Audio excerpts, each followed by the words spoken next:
What's up, y'all? So I'm back with another video, and I'm here to talk about the Wiltern that's in Los Angeles, California. So for those that are new to the channel, this video is to give y'all 4 helpful tips when it comes to attending a show at this venue. So I'm going to be talking about the parking, the rules of what you can and cannot bring inside the venue, the seating, and the food options and drink options that they have in this venue. And the reason for this is because I'm not the biggest fan of this venue, but I'll get to that towards the end. So first I want to talk about is parking. When it comes to the parking situation, there is a parking structure that's next to the venue itself, and that's going to cost you $45. I highly recommend purchasing that in advance. Otherwise, you'll be in a long line. You'll get there, it's sold out. You got to find parking elsewhere. But what I did was I used this app called spothero.com. So Spot Hero is super cool. What you do is just search the venue that you want to park near, and it gives you all the parking areas that you can park in near that venue, and it tells you the event that you're going to attend as well. And this is what I use. So I ended up paying $6 for parking, which is unheard of in 2025. So yeah, I paid $6. I did have to walk 10 minutes to the venue, but the parking structure is on the same side of the venue, so it's just literally a straight shot down to the venue, which was super cool. And I'm like,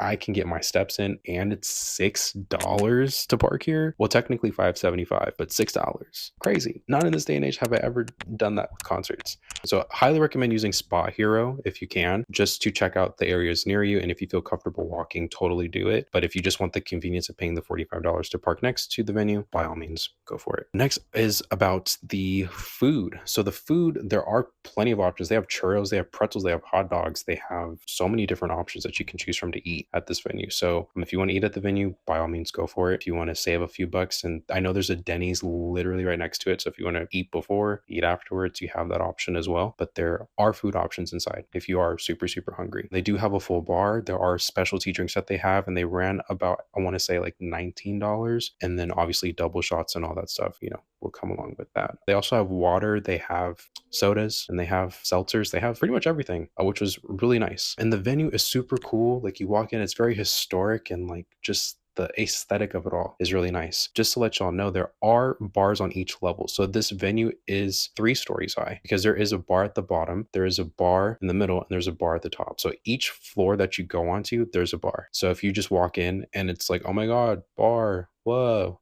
there's a lot of people, just keep in mind there's 2 separate bars on each level. So, and also bathrooms. There's bathrooms on each level as well, which was really convenient. Next I'll talk about is the seating. So the seating with this venue, it depends on the show that you go to, but the show that I went to, there was 3 separate sections, or 4 separate sections. So you have the pit, you have general admission that's just standing, then you also have the loge or lodge, however y'all say it, and the mezzanine. So as a person who's attended this venue before, I'm on the shorter end. I'm 5'7", and I will say the general admission section of this venue is not the best at all to me. I do have footage that I can show y'all. I saw a band a couple years ago, and I was like towards the back of the general admission, could not see a thing. Maybe like the signs that were a part of their set, but that was pretty much it. It's just, yeah, it's one of those places where you do have to show up first come first serve if you want a good view, and it's by luck. So I highly recommend, if you're on the shorter end, I would recommend sitting at the top. Plus you have a seat, which is if you get tired and you want to sit, you have a seat. So that's what I opted for. I sat in the mezzanine at the top, and the view was decent, saw everything. I'm just not up close and personal to the artist, but if that matters to you,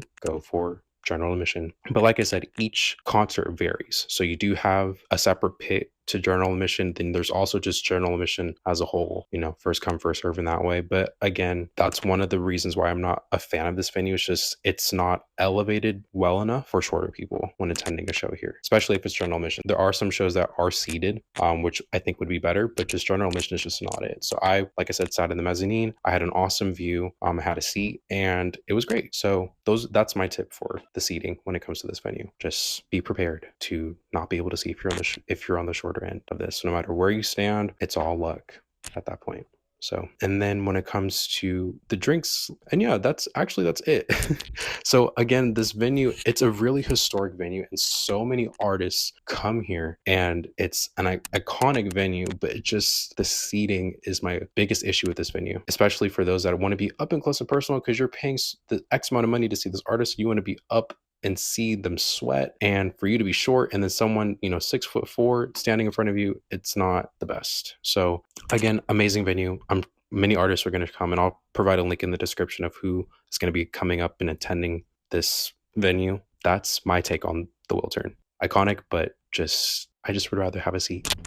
So again, thank y'all for tuning into this video. Be sure to hit the subscribe button and check out some more venue reviews that I'll be doing in the future. And if you have any recommendations or any ones that you want me to review, feel free to add those into the comments as well. So yeah, thank y'all for watching and stay tuned for more.